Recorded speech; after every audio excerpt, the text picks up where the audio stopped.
Hello नमस्कार विद्यार्थी मित्रों, फरी पाछा ई लर्निंग प्रोग्राम में हूँ नीलेश पटेल आपनु हार्दिक स्वागत और अभिवादन करूँ छूँ। विद्यार्थी मित्रों, गया लेक्चरनी अंदर अपने आज़ाद हिंद हिंद छोड़ो चळवळ अने एने करेली कामगीरी ए कामगीरी विषे आपणे अभ्यास करी रह्या हता अने ए अभ्यास विषे आपणे संपूर्ण विगत मेळवी। आज आपणे एक नवो अध्याय जेने आज़ादी अपाववामां बहु मोटी कामगीरी बजावी छे, तो एक एवा व्यक्तिनी आज आपणे विद्यार्थी मित्रों वात करवी छे जे देश अने दुनियानी अंदर भारतने आज़ादी अपाववा माटे एने जबरदस्त प्रयासों कर्या अने ए प्रयासोना भागरूपे ज विद्यार्थी मित्रों आज आपणे आज़ादीना मीठा फळ मेळवी रह्या छीए। तो विद्यार्थी मित्रों, ए व्यक्ति आजे पण युवानोमां लोकप्रिय छे, बाळकोमां लोकप्रिय छे अने मोटी उंमરના लोकोमां पण ए व्यक्ति माटेनुं सन्मान जेटલું पण आपीए એટલું ઓછું છે। तो आज આપણે એવા વ્યક્તિની વાત કરવાની છે જેને ભારતની આઝાદી અપાવવામાં જબરદસ્ત ફાળો આપ્યો છે। દેશ અને વિદેશોમાં अलग अलग દેશોનો પ્રવાસ કરી અને ભારતને આઝાદી અપાવવાના જબરદસ્ત એ પ્રયાસો વિશેની સમજ મેળવીશું। સૌથી પહેલા આજે આપણે એના જીવન ચરિત્ર અને એના કામગીરી, ભારતને આઝાદી અપાવવા માટેની કામગીરી વિશે અભ્યાસ કરીશું। વિદ્યાર્થી મિત્રો, સુભાષચંદ્ર બોઝનું જીવન ચરિત્ર અને સૌથી મહત્વની બાબત, આ સુભાષચંદ્ર બોઝ જે ઇન્ડિયન ઇન્ડિપેન્ડન્સ લીગ અને એના નેતૃત્વ નીચે એને કરેલી જબરદસ્ત કામગીરી એને વિશે પણ આપણે અભ્યાસ કરીશું। તો આ ટોપિકની અંદર બે સૌથી મહત્વના પ્રશ્નો આપણને પૂછાય એવા છે। MCQ, ખાલી જગ્યા, જોડકા જોડો, ખરા ખોટા તો અલગથી આમાંથી પૂછી શકાય છે। એટલે સૌથી મહત્વનો અગત્યનો આ પોઈન્ટ સુભાષચંદ્ર બોઝનું જીવન ચરિત્ર અને તેમને કરેલી કામગીરી।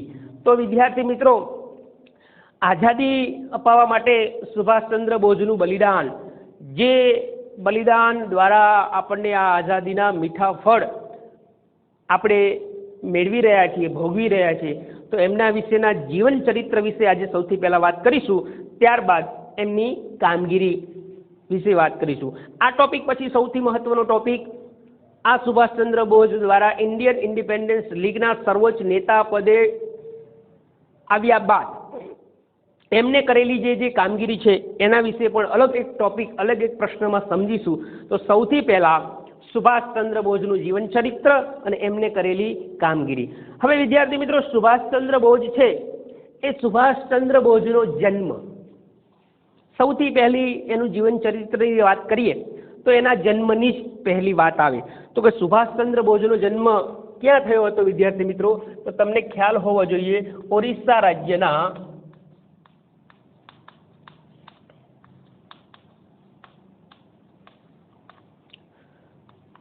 કટક શહેરમાં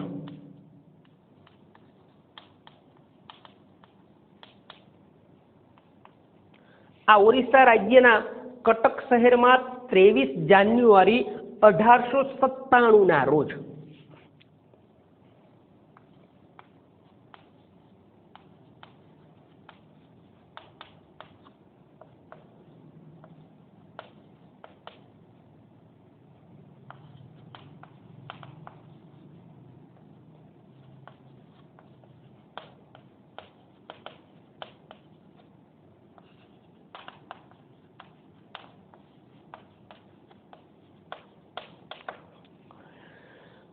તમને પરીક્ષામાં MCQ ખાલી જગ્યામાં વિદ્યાર્થી મિત્રો પૂછી શકે છે કે સુભાષચંદ્ર બોઝનો જન્મ ક્યારે થયો હતો?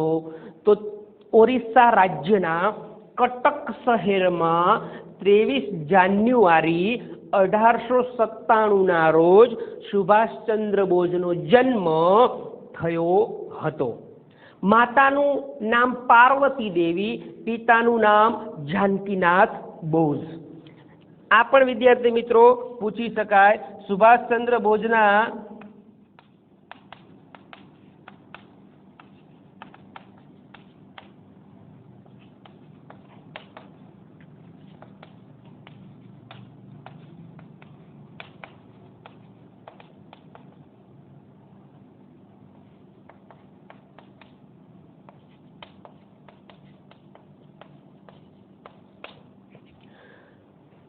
માતા પાર્વતી દેવી અને પિતા જાનકીનાથ બોઝના ઘરે આ સ્વતંત્ર સેનાની સુભાષચંદ્ર બોઝનો જન્મ થયો. વિદ્યાર્થી મિત્રો,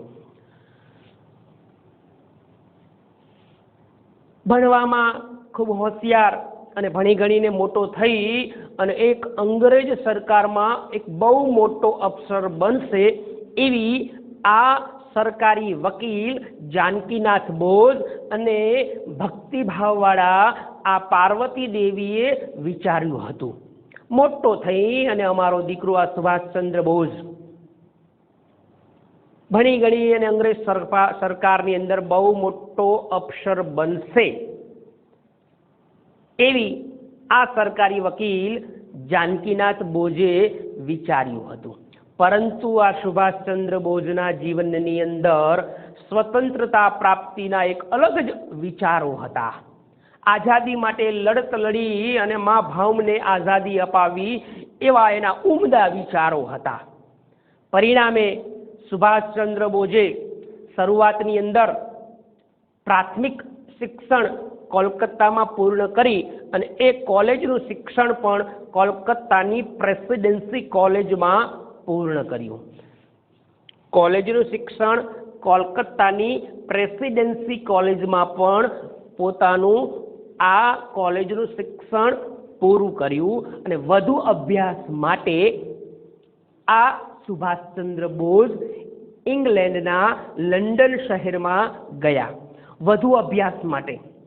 આજે આપણે એના જીવન ચરિત્ર વિશે વાત કરી રહ્યા છીએ વિદ્યાર્થી મિત્રો. તો એ જીવન ચરિત્રમાં જન્મથી લઈ અને એ માતા પાર્વતી દેવી પિતા જાનકીનાથ બોઝ ભવિષ્યમાં વિચાર્યું હતું કે બહુ મોટો થઈ અને સુભાષચંદ્ર બોઝ એ સરકારની અંદર બહુ મોટો અફસર બનશે. પરંતુ આ સુભાષચંદ્ર બોઝના વિચારો કંઈક અલગ હતા. મા ભૌમ મા દેશને આઝાદી અપાવવા માટેના એના વિચારો જબરજસ્ત હતા. પરિણામે કોલેજનું શિક્ષણ પૂર્ણ કરી અને વધુ અભ્યાસ માટે ઇંગ્લેન્ડ ગયા.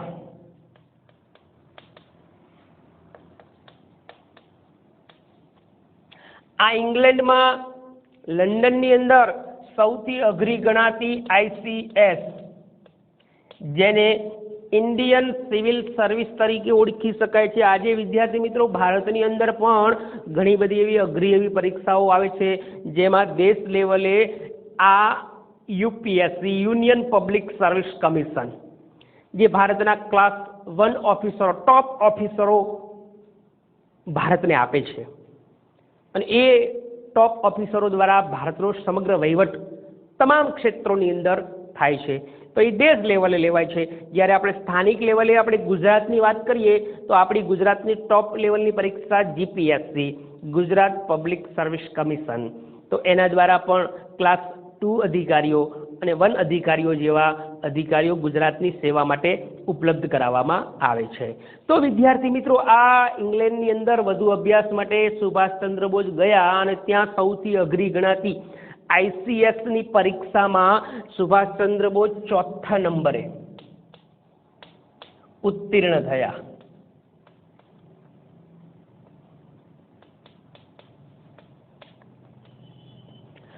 ચોથા નંબરે સૌથી અઘરી ગણાતી પરીક્ષામાં સુભાષચંદ્ર બોઝ ઉત્તીર્ણ થયા અને એ પછી તેઓ પરત ભારત આવ્યા.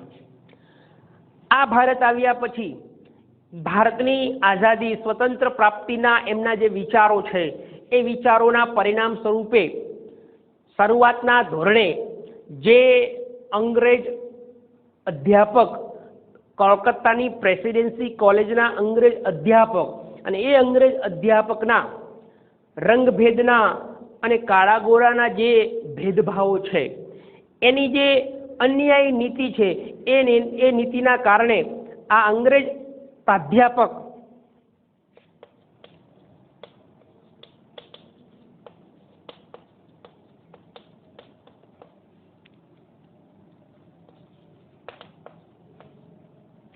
અને એ ઓટની અંગ્રેજ પ્રાધ્યાપક ઓટની રંગભેદની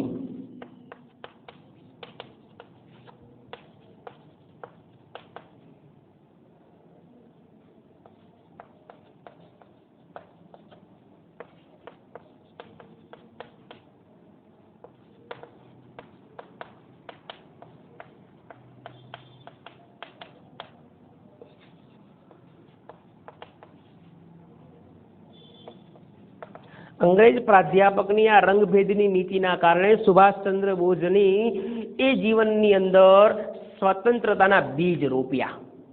પરિણામે એ અંગ્રેજ પ્રાધ્યાપક પ્રેસિડેન્સી કોલેજના અધ્યાપક ઓટની જે રંગભેદની નીતિ છે એ નીતિના કારણે સુભાષચંદ્ર બોઝમાં એના જીવનમાં એના માનસમાં સ્વાતંત્ર્ય પ્રાપ્તિના બીજ રોપ્યા. અને એટલા માટે શરૂઆતના ધોરણની અંદર આ સુભાષચંદ્ર બોઝે સૌથી પહેલા રાષ્ટ્રીય સ્વરાજ્ય પક્ષમાં 1923માં જોડાયા.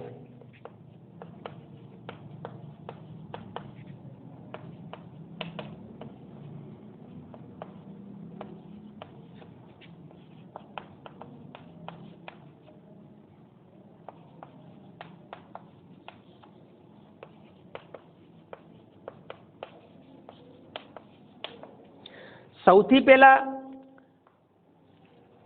આઝાદી માટેના પ્રયાસોમાં સુભાષચંદ્ર બોઝ 1923માં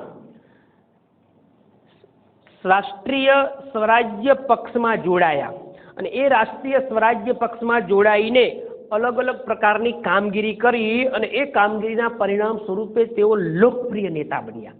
ભારતની અંદર જબરજસ્ત લોકપ્રિય નેતા તરીકેની એક છબી, એક છાપ સુભાષચંદ્ર બોઝે ઊભી કરી. અને યુવાનોના એ લોકપ્રિય નેતા બનવાના કારણે એ વખતે કોંગ્રેસનું અધિવેશન 1936 કે 40ની અંદર એ ભરાયું. અને એ 1936માં ભરાયેલું અંદાજિત, એક મિનિટ જોઈ લઉં આપણે, કદાચ એમાં ભૂલ ન થાય તો 1938માં, સોરી વિદ્યાર્થી મિત્રો, 1938માં કોંગ્રેસ અધિવેશનમાં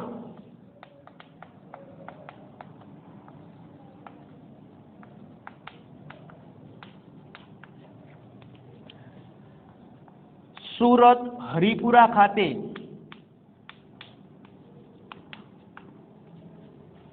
કોંગ્રેસનું 1938માં ભરાયેલું એ અધિવેશન, હરિપુરા ખાતે અધિવેશનમાં સુભાષચંદ્ર બોઝને માત્ર 41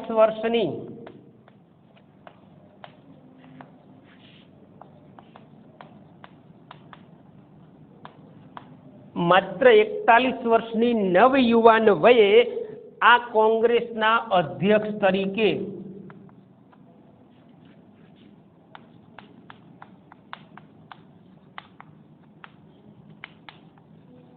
સ્થાન આપ્યું. તો યુવાનોના લોકપ્રિય નેતા થયા બાદ કોંગ્રેસનું એ વખતનું 1938ની અંદર ભરાયેલું એ અધિવેશન, અને એ અધિવેશનની અંદર સુભાષચંદ્ર બોઝને 41 વર્ષની નવયુવાન વયે આ 1938માં ભરાયેલા સુરત હરિપુરા ખાતેના અધિવેશનમાં કોંગ્રેસના અધ્યક્ષ તરીકે બનાવવામાં આવ્યા. પરિણામે એમની જબરજસ્ત કામગીરી જોવા મળી અને સમગ્ર ભારતમાં આઝાદી પ્રાપ્તિ માટેના એમના જે પ્રયાસો છે એ પ્રયાસોમાં થવાના કારણે યુવાનોમાં, બાળકોમાં અને વડીલોમાં એમની લોકપ્રિયતા જબરજસ્ત વધી. પરિણામ સ્વરૂપે કોંગ્રેસના અધ્યક્ષ થવાના કારણે ઘણી બધી વખત વિદ્યાર્થી મિત્રો સુભાષચંદ્ર બોઝ અને ગાંધીજી જે આઝાદી પ્રાપ્તિ માટેના મને તમને બધાને ખ્યાલ છે, એમાં મારે કાંઈ વધારે કહેવાની જરૂર પણ નથી. તો આ ગાંધીજી અને સુભાષચંદ્ર બોઝ, આ ગાંધીજી અને સુભાષચંદ્ર બોઝ બંને દ્વારા અનેક વખત કામગીરી કરવામાં ભેગા મળી અને કામગીરી કરવાની થતી હતી. પરંતુ સુભાષચંદ્ર બોઝને ગાંધીજી સાથેના વિચારોમાં ખાસ મેળ પડ્યો નહીં. સ્વાભાવિક છે, આજે પણ વિદ્યાર્થી મિત્રો, આજે પણ આપણે નવયુવાનો અને બુઝુર્ગ લોકો હોય એ લોકોના વિચારો અને આપણા વિચારોમાં મેળ પડે નહીં, એટલે કે જનરેશન ગેપ સર્જાઈ શકે છે. એ વિચારો આજે પણ આપણે જરા મોટા થઈશું ને આપણાને ઘણા બધી નવી યુવાન પેઢીઓ છે એના વિચારો અને આપણા વિચારો પણ કદાચ મેળ પડે નહીં. એટલે ગાંધીજીના અને સુભાષચંદ્ર બોઝના વિચારોમાં ખાસ મેળ પડ્યો નહીં. ગાંધીજી છે એ અહિંસામાં માનવાવાળા હતા, જ્યારે સુભાષચંદ્ર બોઝ આક્રમક રીતે આઝાદી મળે એ માટેના પ્રયાસોમાં જોડાયેલા હતા. એટલે વિદ્યાર્થી મિત્રો, સુભાષચંદ્ર બોઝ અને ગાંધીજીના વિચારોમાં ખાસ મેળ પડ્યો નહીં, અને ખાસ મેળ ન પડતા સુભાષચંદ્ર બોઝે કોંગ્રેસ છોડી દીધી, અને કોંગ્રેસ છોડ્યા બાદ નવો રાજકીય પક્ષ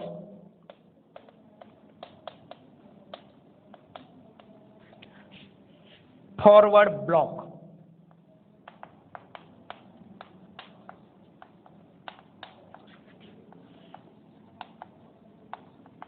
આ નવો રાજકીય પક્ષ ફોરવર્ડ બ્લોક એ સુભાષચંદ્ર બોઝે સ્થાપ્યો. પરિણામે સુભાષચંદ્ર બોઝે નવા ફોરવર્ડ બ્લોક નામના આ રાજકીય પક્ષ સ્થાપવાના કારણે સમગ્ર ભારતની અંદર એમને અવિરત પ્રવાસો કરવાનો થયો. ઠેર ઠેર જાગૃતિના પ્રયાસો કર્યા. શહેરોમાં, ગામડાઓમાં, નગરોમાં લોકોને સ્વતંત્ર પ્રાપ્તિ માટેની લડત લડવાનો અનુરોધ કરી અને લોકોને જાગૃત કર્યા. પરિણામ સ્વરૂપે અંગ્રેજોએ સુભાષચંદ્ર બોઝની આ કામગીરીના પરિણામ સ્વરૂપે ભારતની આઝાદી પ્રાપ્તિની જે એમની કામગીરી હતી એ કામગીરીના પરિણામ સ્વરૂપે સુભાષચંદ્ર બોઝની એકાએક ધરપકડ કરવામાં આવી, અને એ ધરપકડ હિન્દ સંરક્ષણ ધારા હેઠળ 1940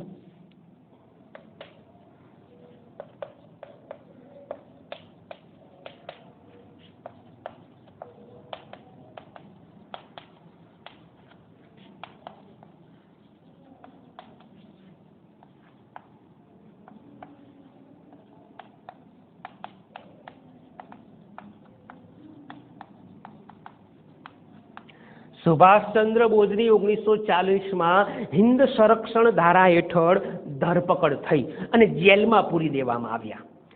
જેલમાં પૂર્યા બાદ સુભાષચંદ્ર બોઝને અંગ્રેજો દ્વારા અન્યાયી વ્યવહાર કરવામાં આવ્યો. એક રાજકીય કેદી તરીકે જે વ્યવહાર થવો જોઈએ એ વ્યવહાર સુભાષચંદ્ર બોઝ સાથે કરવામાં આવ્યો નહીં. પરિણામે આ સુભાષચંદ્ર બોઝ સાથે અન્યાયી વ્યવહાર થવાના કારણે સુભાષચંદ્ર બોઝે જેલમાં જ અમરણાંત ઉપવાસ કર્યા. આ અમરણાંત ઉપવાસ કરવાના કારણે સુભાષચંદ્ર બોઝની તબિયત લથડી, બગડી. પરિણામે અંગ્રેજોએ સુભાષચંદ્ર બોઝને એમના કોલકાતાના નિવાસ સ્થાને નજર કેદ કર્યા. ચારે બાજુથી ઘેરી લઈ અને એમને ઘરમાં પૂરી દેવામાં આવ્યા. ત્યારબાદ થોડા સમય બાદ સુભાષચંદ્ર બોઝ એક રાત્રિએ પઠાણી વેશ ધારણ કરી. સુભાષચંદ્ર બોઝ વધુ સમય સુધી એ જેલમાં રહી શકે એવા હતા નહીં. એમને આઝાદીનું, ભારતની ભૌમ આઝાદીનું એક જનૂન હતું, અને પરિણામે એના જ ભાગરૂપે સુભાષચંદ્ર બોઝ એમના કોલકાતાના નિવાસ સ્થાને જ્યારે નજરકેદ કર્યા હતા એ સમયે થોડા દિવસો બાદ એક રાત્રિએ કોલકાતાના એમના નિવાસ સ્થાનેથી પઠાણી વેશ ધારણ કરી, એટલે કે એક કાળા પ્રકારનો પઠાણી પહેરવેશ આવે છે એ પહેરવેશ પહેરી અને એક રાત્રિએ અંધારામાં થઈ અને તેઓ કોલકાતાથી ભાગી છૂટ્યા એમના નિવાસ સ્થાનેથી, અંગ્રેજોની નજર કેદમાંથી. આ કોલકાતાથી ભાગી અને તેઓ પાકિસ્તાનના પેશાવર શહેર ગયા. ત્યાંથી તેઓ અફઘાનિસ્તાનના કાબુલ ગયા, ત્યાંથી ઈરાન ગયા, ત્યાંથી રશિયા ગયા, અને રશિયાથી જર્મનીના બર્લિન શહેર પહોંચ્યા 23 માર્ચ 1942 રોજ.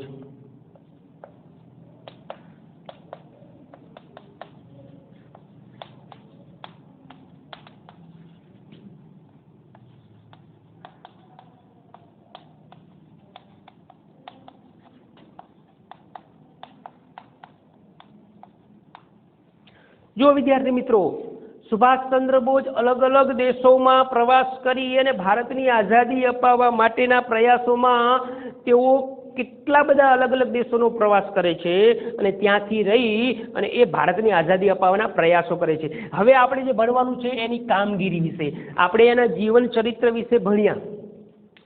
એ જીવન ચરિત્ર બાદ સુભાષચંદ્ર બોઝ 23 જાન્યુઆરી 1942ના રોજ એ કોલકાતાના નિવાસ સ્થળેથી ભાગી પાકિસ્તાનના પેશાવર શહેર, અફઘાનિસ્તાનના કાબુલ શહેર, ત્યાંથી થઈ અને ઈરાન થઈ અને રશિયા થઈ અને જર્મનીના બર્લિન શહેર 28 માર્ચ 28/3/1942ના રોજ જર્મની પહોંચ્યા.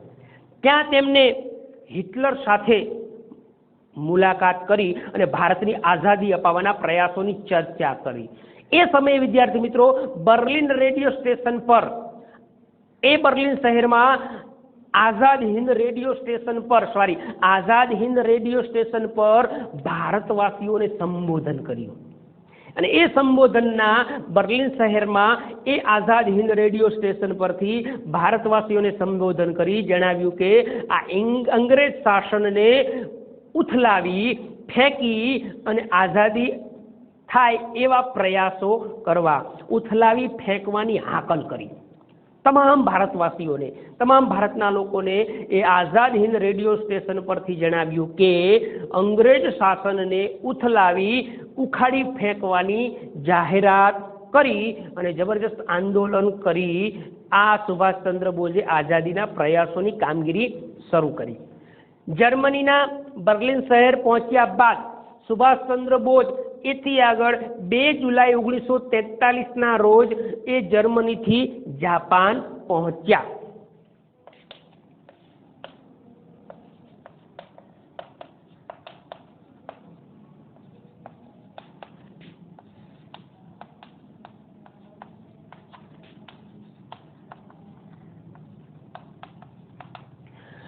જર્મનીથી જાપાન 2 જુલાઈ 1943ના રોજ પહોંચ્યા. એના એક દિવસ નહીં, બીજા દિવસે 4 જુલાઈ 1943માં આ સુભાષચંદ્ર બોઝ આઝાદ હિન્દ ફૌજના સર્વોચ્ચ નેતા બન્યા.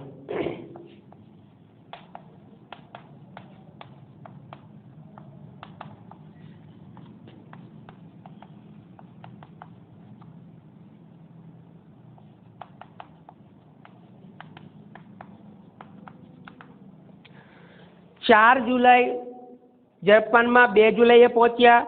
4 જુલાઈના રોજ 1943ના રોજ જાપાનની અંદર આઝાદ હિન્દ ફૌજના સર્વોચ્ચ નેતા બન્યા. એ નેતા બન્યા બાદ અલગ અલગ દેશોનો એમને પ્રવાસ કર્યો અને પરિણામે એમને આ સિંગાપુર ગયા, ત્યાંથી અલગ અલગ દેશોમાં ગયા અને એ દેશોમાં ગયા પછી એમને ભારતની આઝાદી અપાવવા માટેના 3 એવા મહત્વના સૂત્રો આપ્યા. 3 સૂત્રો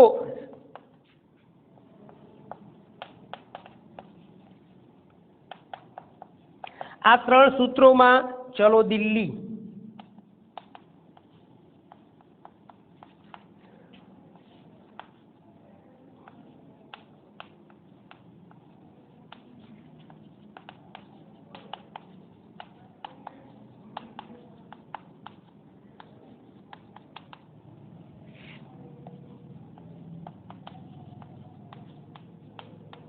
અને જય હિન્દ. सुभाष चंद्र बोझे चलो दिल्ली, तुम मुझे खून दो मैं तुम्हें आज़ादी दूंगा અને જય હિન્દ જેવા 3 મહત્વના સૂત્રો આપ્યા. સુભાષચંદ્ર બોઝે અલગ અલગ દેશોના પ્રવાસ કરી એઓ સિંગાપુરમાં ગયા અને સિંગાપુરમાં ગયા પછી તેઓ સિંગાપુરના લોકોએ તેમને નેતાજી એવું હુલામણું નામ પણ આપ્યું. ત્યાર પછી સુભાષચંદ્ર બોઝ અંદમાન અને નિકોબાર ટાપુએ ગયા અને એ અંદમાન નિકોબાર ટાપુમાં અનુક્રમે શહીદ અને સ્વરાજ્ય એવા નામ પણ આપ્યા. ત્યાર પછી સુભાષચંદ્ર બોઝ 1944માં આઝાદ હિન્દ ફૌજની રચના કર્યાના પછી એ સુભાષચંદ્ર બોઝ સર્વોચ્ચ વડા બન્યા બાદ 1944માં સુભાષચંદ્ર બોઝના નેતૃત્વ નીચે રેગુન, જે આજે મ્યાનમારમાં આવેલું છે, રેગુન, કોહિમા, ઇમ્ફાલ જે મણિપુરની રાજધાની છે, કોહિમા જે નાગાલેન્ડની રાજધાની છે, તો એવા અલગ અલગ પ્રદેશો ઉપર આઝાદ હિન્દ ફૌજના સૈનિકોએ એ યુદ્ધ કરી અને એ પ્રદેશો જીતી લીધા. પરંતુ વિદ્યાર્થી મિત્રો, સમય જતા જતા એ સમયે 1945ની અંદર દ્વિતીય વિશ્વ યુદ્ધમાં અમેરિકાએ ઝંપલાવીને અમેરિકાએ જાપાનના 2 શહેર હિરોશીમા અને નાગાસાકી શહેર પર અણુબોમ્બ ફેંક્યા. પરિણામે એ બંને અણુબોમ્બ ફેંકવાના કારણે હિરોશીમા અને નાગાસાકી શહેરની અંદર 1,24,000 લોકોના મૃત્યુ થયા.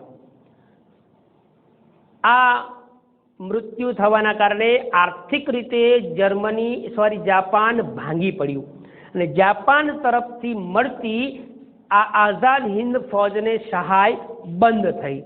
પરિણામે બીજા બાબતની વાત કરીએ તો ઇંગ્લેન્ડે પણ આ આઝાદ હિન્દ ફૌજ પર હવાઈ હુમલાઓ શરૂ કર્યા અને એ હવાઈ હુમલાઓ કરવાના કારણે આઝાદ હિન્દ ફૌજના સૈનિકોને પીછેહટ કરવી પડી. આવી કપરી અને વિકટ પરિસ્થિતિમાં સુભાષચંદ્ર બોઝને ત્યાંથી ભાગી છૂટવું પડ્યું અને અલગ અલગ દેશોમાં તેઓ વિમાની પ્રવાસ કરતા હતા. પરંતુ એક સમયે 18 ઓગસ્ટ 1945ના રોજ વિમાની અકસ્માતમાં સુભાષચંદ્ર બોઝનું મૃત્યુ થયું એવું કહેવાય છે. આ મૃત્યુ આજે પણ વણ ઉકેલ્યું રહસ્ય છે. 18 ઓગસ્ટ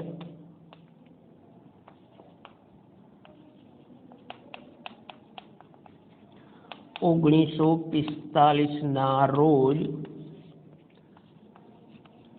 સુભાષ બાબુનું મૃત્યુ થયું. આ વિમાની પ્રવાસ દરમિયાન અચાનક આગ લાગવાના કારણે વિમાનમાં સુભાષચંદ્ર બોઝનું મૃત્યુ થયું એવું કહેવાય છે. પરંતુ આ સુભાષચંદ્ર બોઝનું મૃત્યુ આજે પણ વિદ્યાર્થી મિત્રો એક વણ ઉકેલ્યું રહસ્ય છે. હજુ પણ એની ઓફિશિયલી કે સાચે સાચ સુભાષચંદ્ર બોઝનું મૃત્યુ થયું છે એવું કોઈએ પણ સત્તાવાર આજે પણ આજના દિવસે પણ ભારત સરકાર દ્વારા જાહેરાત કરવામાં આવી નથી કે સુભાષચંદ્ર બોઝનું મૃત્યુ 18 ઓગસ્ટ 1945ના રોજ થયું હતું. એ રહસ્ય આજે પણ છે.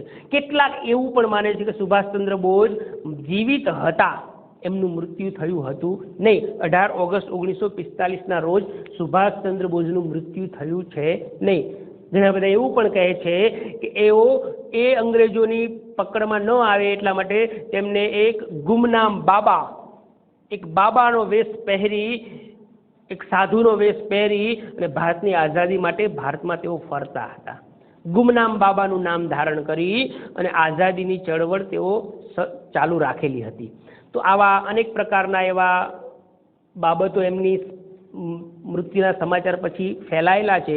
આજે પણ સુભાષચંદ્ર બોઝનું મૃત્યુ એક વણ ઉકેલ્યું રહસ્ય છે. હજુ પણ એ ઉકેલી શકાયું નથી. આજે પણ ભારત સરકાર એ બાબતમાં તપાસો કરી રહી છે, પણ હજુ એ નિષ્કર્ષ ઉપર આવી નથી. તો આજે જે આપણે થોડી માહિતી આ એમની કામગીરી, હજુ આના પછીના જે લેક્ચરની અંદર જે આપણે ભણીશું સુભાષચંદ્ર બોઝની બહુ બધી જબરદસ્ત કામગીરી છે, કારણ કે બહુ મોટો ટોપિક છે અને આપણે 2 પ્રશ્નમાં ડિવાઈડ કરેલો છે. એટલે આ પ્રશ્નની અંદર એમની થોડી મહત્વની કામગીરી છે. બીજા પ્રશ્નની અંદર સંપૂર્ણ એમની કામગીરીની માહિતી વાત કરીશું, કારણ કે એ પ્રશ્ન ઇન્ડિયન ઇન્ડિપેન્ડન્સ લીગ અને એ લીગની એની કામગીરી વિશેની આપણે અભ્યાસ કરીશું. તો આ પ્રશ્ન સૌથી મહત્વનો છે. એના પછીના લેક્ચરની અંદરનો એ પણ મહત્વનો છે. MCQ ખાલી જગ્યા માટે દરેક લીટીએ પોઈન્ટે આપણને પ્રશ્ન નીકળી શકે એ બાબત જરૂરી છે. સુભાષચંદ્ર બોઝનું જીવન ચરિત્ર ઓરિસ્સા રાજ્યના કટક શહેરમાં થયો 23 જાન્યુઆરી 1897ના રોજ.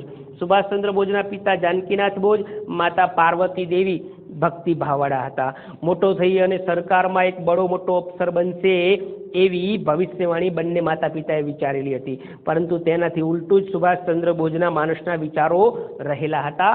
સ્વતંત્ર પ્રાપ્તિના વિચારો એનામાં રહેલા હતા. કોલકાતાની પ્રેસિડેન્સી કોલેજમાં અભ્યાસ પૂર્ણ કરી વધુ અભ્યાસ માટે ઇંગ્લેન્ડના લંડન શહેર ગયા.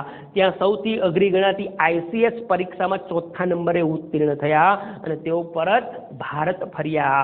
અંગ્રેજ પ્રાધ્યાપક ઓટની રંગભેદની નીતિના પરિણામે તેમનામાં ક્રાંતિના બીજ રોપ્યા અને એ બીજ રોપવાના કારણે શરૂઆતમાં 1923માં રાષ્ટ્રીય સ્વરાજ્ય પક્ષમાં સુભાષચંદ્ર બોઝ જોડાયા. 1938માં 41 વર્ષની નવયુવાન વયે સુરત કોંગ્રેસ અધિવેશનમાં તેઓ કોંગ્રેસના અધ્યક્ષ બન્યા. ગાંધીજી સાથે રાજકીય વિચારોમાં ખાસ મેળ ન પડતા નવો રાજકીય પક્ષ ફોરવર્ડ બ્લોક સ્થાપ્યો.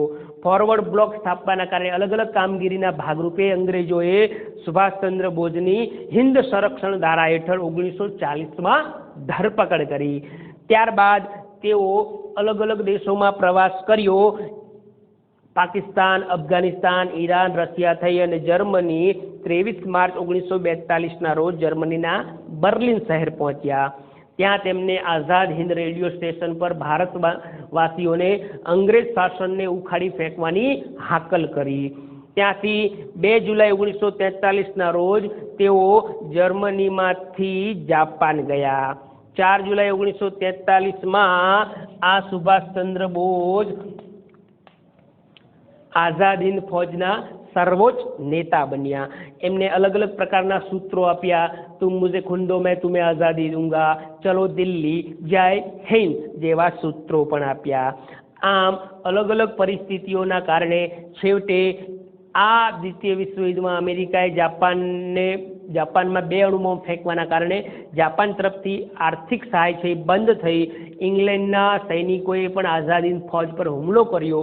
પરિણામે આવી કપરી અને વિકટ પરિસ્થિતિમાં વિખેરાઈ જવાની ફરજ પડી. સુભાષચંદ્ર બોઝ અલગ અલગ દેશોનો પ્રવાસ કર્યો અને એક સમયે વિમાની અકસ્માતમાં 18 ઓગસ્ટ 1945ના રોજ એમનું મૃત્યુ થયું એવું કહેવાય છે. આજે પણ એ સુભાષ બાબુનું મૃત્યુ એક વણ ઉકેલ્યું રહસ્ય છે. તો આમ સુભાષચંદ્ર બોઝે કરેલી કામગીરી અને એના જ પરિણામ સ્વરૂપે ભારતને આઝાદી મળી એવા આપણે આઝાદીના મીઠા ફળ સુભાષચંદ્ર બોઝની વિદેશોમાં રહીને કરેલી કામગીરીના ભોગવી રહ્યા છીએ. આવતા નેક્સ્ટ લેક્ચરની અંદર એક નવો સુભાષચંદ્ર બોઝનો પ્રશ્ન Indian independence league Azad Hind ફૌજ એ આઝાદ હિન્દ ફૌજ વિશે સમજીશું. એની કામગીરી વિશે વિગતવાર સમજીશું. કેવી જબરદસ્ત આઝાદી અપાવવાની એમની કામગીરી હતી એના વિશે સમજીશું નવા લેક્ચરની અંદર. ત્યાં સુધી હું નિલેશ પટેલ આપની રજા લઉં છું. જય હિન્દ, જય ભારત.